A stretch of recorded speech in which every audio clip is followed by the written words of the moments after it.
រឿងបាត់ពូថៅស្ដាប់ហើយអ្នកនឹងឈប់ធ្វើការសន្និដ្ឋានភ្លាមថានរណាម្នាក់បានប្រព្រឹត្តអ្វីមួយ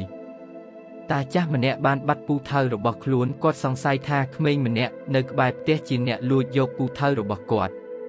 ដោយសារតែការសង្ស័យនេះគាត់ខំតាមដានសង្កេតទៅលើអាកប្បកិរិយាគ្រប់យ៉ាងរបស់ក្មេងនោះកាន់តែសង្កេតគាត់កាន់តែមើលឃើញតាំងពីដំណើរទឹកមុខសម្ដីនិយាយគ្រប់ឥរិយាបថរបស់គេសុទ្ធតែបង្ហាញឲ្យឃើញកាន់តែច្បាស់ថាក្មេងនោះជាអ្នកលួចពូថៅរបស់គាត់